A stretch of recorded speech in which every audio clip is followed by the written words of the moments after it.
On alert. This woman fills life-saving jobs with bogus overseas workers, how she fakes qualifications to beat our health system, and why she must be stopped.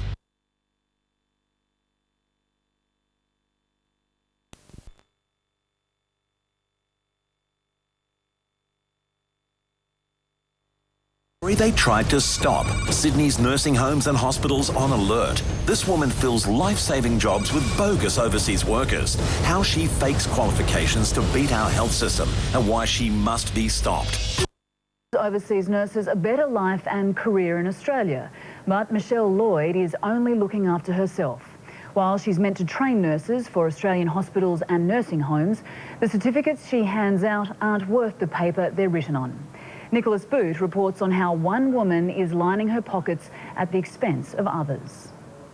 They're all beating the same drum, Michelle. They're all beating the same drum. This is just part of a scam that's taking place. They're scamming the nurses over there. They're using us.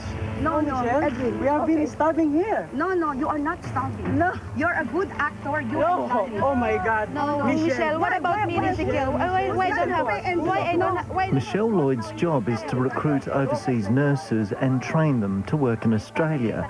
But the very qualifications certificates she hands out are fakes. This is a registered company. Is this Is it a training program? Is this legitimate? Yes, it is. That's Why? legitimate. We did claim we are from We VTAP? have proof that these are not legitimate, Michelle. Then, you know, why would VTAP call me? This is our in-house training program. Yes, it's in-house all right. These certificates are required by the Department of Immigration, Training and Multicultural Affairs to allow overseas nurses to work in Australia.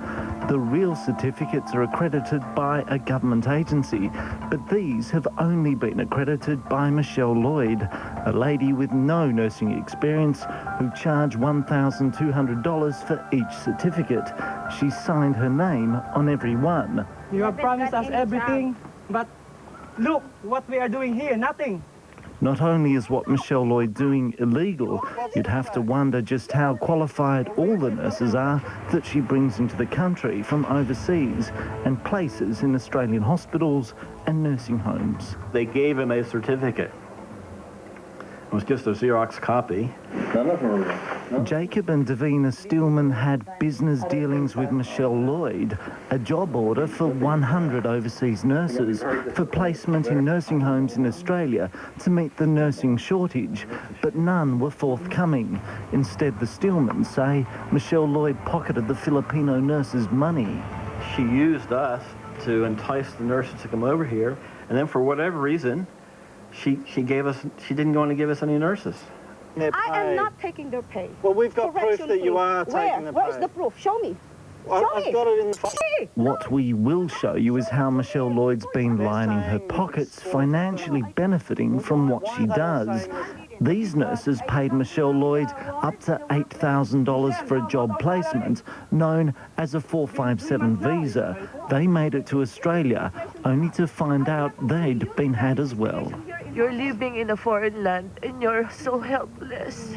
In 4 months, Olga has worked just 8 days and hasn't been paid a cent. I asked the matron there and they told me that they give my salary to Michelle. How can you survive with that $20 and we need to buy groceries, we need to pay to our rent? Edwin Villa and Singaporean Lani Aliamo were 2 nurses who were given a working visa, but they have been shortchanged the most by Michell Lloyd, working a 38-hour week as nurses at St. Ezekiel Marino Hostel and Nursing Home. Michell Lloyd was collecting their pay and only giving them a fraction of what they had earned. Some weeks it amounted to just $20. She's a cruel woman, and she knows she's doing a lot of things to us.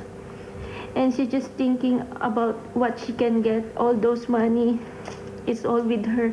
And all those empty promises that she didn't do anything.